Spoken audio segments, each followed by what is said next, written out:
What's up, Summoners? Welcome to another ProGuides video. With patch 10.2 arriving, it's time for us to hit you with another episode of OP Pick or Ban.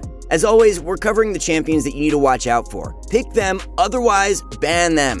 For our question of the day, which item or items in the game do you think are OP? We talk about champions a lot, but I think items often go forgotten as a result. In my opinion, I think Executioner's Calling is pretty broken. It's such a cheap way to access Grievous Wounds and hard counter a lot of characters in the game. Before we get started though, are you guys getting ganked in your own lane? Constantly demolished? Don't worry, we got you covered. ProGuides is the #1 proven way to quickly help you level up your League of Legends skills. Whether you're looking for tier lists, champion guides, coaching, or courses from your favorite pro players, ProGuides is where you'll find them. Even players like Nightblue, Bunny Fufu, and Loco Doco support ProGuides. So what are you waiting for? Click the link to start improving right now. Alright, let's get into it. I know you guys are tired of him, but we're kicking off the top lane with Ornn. We've been telling you guys about how strong Ornn has been since a couple of patches ago. However, we honestly didn't predict that he'd be this strong. Ornn has proven time and time again over the last month that he's fighting for a spot as one of the best top laners in the game. Is tank meta back? Nah, but Ornn is, and we might as well shout out Malphite as well. What separates these guys from other tanks is that they have long range and reliable hard engage, so they'll have enough agency to impact their games. Aside from this, Ornn provides extra bonus stats to his teammates after he upgrades their items, making him one of the most impactful picks for any team composition. Our next pick is Sett. A lot of players like this guy. I don't think I've heard as much complaining about him as I have other newer releases, and it makes sense. There's a lot of counterplay to Sett as he's easily kited. In return for being a character that has tons of counterplay, Riot has balanced him to be good at what he's designed for. He's one of the strongest laners in the game, holding a positive win rate and impressive play rate on the same patch as his release. Sett's incredible laning and high damage output have earned him a spot as one of the best characters in the game as of late. Sett dominates his lanes with his incredible damage output, strong dueling, and the immense shield he temporarily gains when casting his W.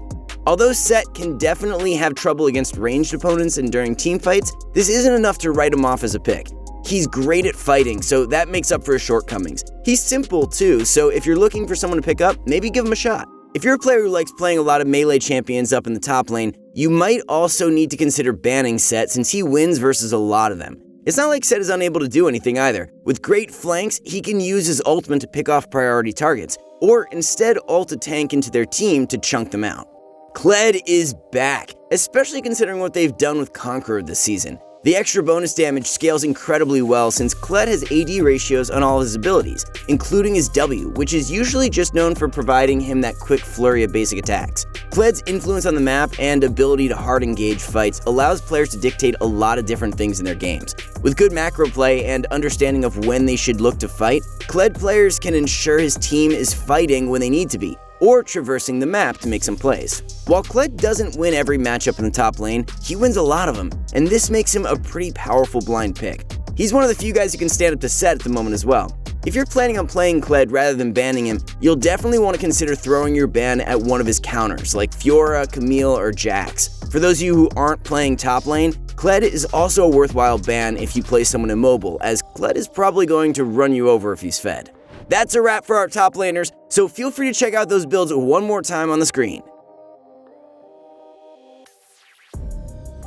In spite of a shaky ending to last season, Elise has once again risen from the depths to show that she's still got it. Early aggression, high-paced, and having access to 6 abilities before level 6 is what Elise is known for. She has a lot of great tools in her kit: crowd control, high damage, and defensive ability as well. As a result of her high early game damage output, Elise is one of the most potent early game junglers in the game. Her ganks are powerful with or without setup, and she's arguably one of the best junglers for tower diving.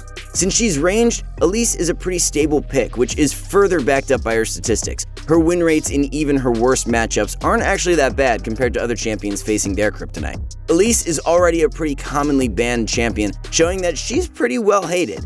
She's likely not worth your ban unless you're playing jungle or top lane, as typically these players are the ones most heavily affected by her presence. Since she already has a pretty decent ban rate, you can expect her to get banned for you once in a while. Olaf is pretty OP. He's a stat check champion that jungles, so he can stat check anyone on the map. The worst part, or rather the best part if you're playing him, is that he's practically always going to win these stat checks early into the game. You want to play aggressively with Olaf and look for those early skirmishes to begin snowballing your games. While Olaf does struggle against champions that can kite him, a lot of them aren't very popular at the moment. We might see his viability as a pick drop a bit as more ranged junglers gain popularity, but Conqueror is currently a hot choice, and many popular picks are melee champions. Don't forget that Olaf's ultimate provides him immunity to crowd control. This can prove troublesome for players of all brackets, whether you're low elo and trying to stomp your opponents or high elo playing extremely safely to respect him. Olaf asserts his dominance as an early game power pick. If you're not going to play or ban him, make sure that someone on your team is running Ignite or building Grievous Wounds early on to soft counter him. That's it for the jungle, so make sure to take a look at those builds one more time on the screen. In the mid lane, Diana is continuing her rampage of tyranny. One word, Conqueror. It's so good, and it looks like it might take a while for any nerfs to come its way. Diana's build allows her to fully take advantage of the Conqueror build that's gaining popularity. Rod of Ages and Nashor's Tooth in conjunction with each other provide the stats that most assassins still desire: mana and cooldown reduction. However, this combination of items also serves to give Diana more strength as a sort of AP bruiser. The attack speed from Nashor's Tooth allows her to build up those Conqueror stats even faster, and the extra tankiness from Rod of Ages also makes it a lot harder to try and burst her down. As players have adjusted to her changes, Diana's win rates have been slowly rising ever since her mini rework. Even following those changes, she saw signs of being a powerful pick, but more recent statistics convey that she's truly one of the best picks in the game at the moment. Up next is Zed, yet another assassin. Out of all AD assassin mid laners, Zed is the one who's seeing the most success currently. He has a high play rate, high ban rate, and while his win rate isn't insane, it's still great considering how popular he is. Remember that popular champions are going to have their win rates brought down a bit by more casual players who play them for fun or first time them. Some hidden power Zed has found this season is through the changes to Presence of Mind. As opposed to many other assassins who found a net negative shift in power as a result of the changes to Duskblade, Zed's doing just fine since he now has more energy to work with than before. Throwback to energy runes though, right guys? Okay, yeah, I never used those either. Although Zed seems to struggle against a lot of other popular assassins, he's easily the safest of them all to blind pick. As an assassin himself, he's going to be a great pick into many mid laners who are trying to safely farm and stall out the game. Since he has his Q, he can safely farm even in bad matchups, allowing him to never really fall too far behind. We're displaying those mid lane builds for you guys one more time on the screen as we move on to the bottom lane.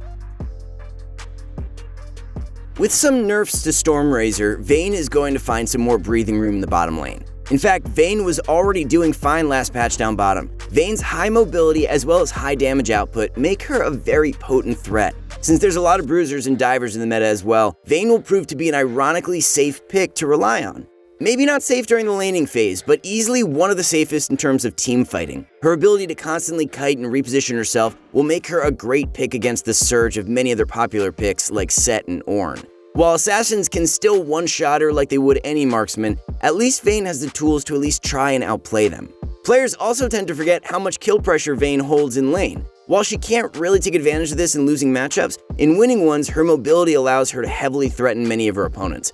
If you prefer to have more damage over defensive stats, also feel free to build a Gwynsu's Rage Blade on her as it synergizes extremely well with her W. Alright, for the 100th time this season, we're throwing in Caitlyn.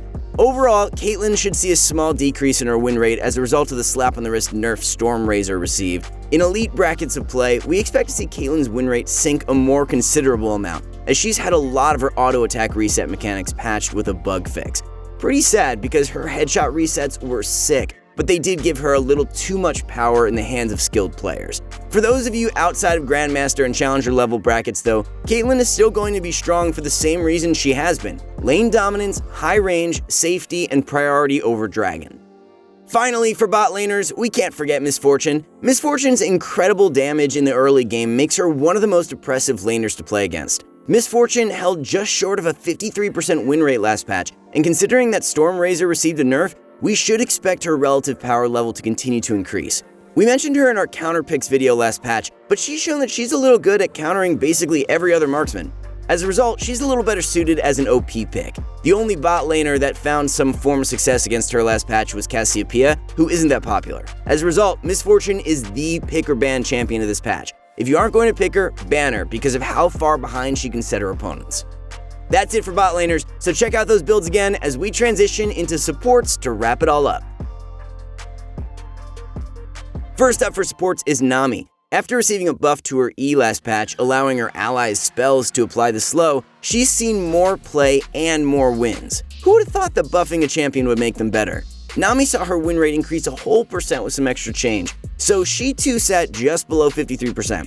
Nami does pretty well into almost every support because she can either poke them or sustain the damage she receives.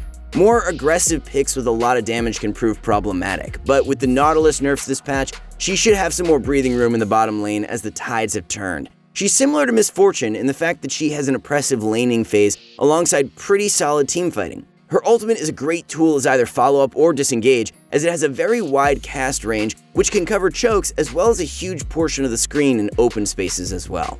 Wrapping it all up is Leona. Her tankiness, high damage, and crowd control make her a support pick who's great for players who like to take the game into their own hands. Otherwise, she's also great for those of you who like to just get in there and press your buttons. Although Leona's win rate against ranged opponents isn't typically that great, that doesn't mean she can't beat them in lane. Her crowd control spells out a death sentence for any champion unfortunate enough to get caught by it. Against melee supports, she can beat them all aside from Taric because of how tanky she gets when she uses her W. When playing Leona, it's about being proactive. Make sure to take advantage of your strengths to find leads in lane through aggression. While ahead, you want to continue to make plays and continue snowballing all the way until the end of the game. Alright, that wraps it all up, so take a look at those support builds one more time on the screen. Thanks again for watching, we really appreciate it guys. If you have any feedback for us, make sure to leave it in the comments down below. We're always doing our best to improve our content for you guys. Also, make sure to check out ProGuides.com as well as our YouTube channel to find more content to help you improve and climb. Until next time, good luck on Summoner's Rift.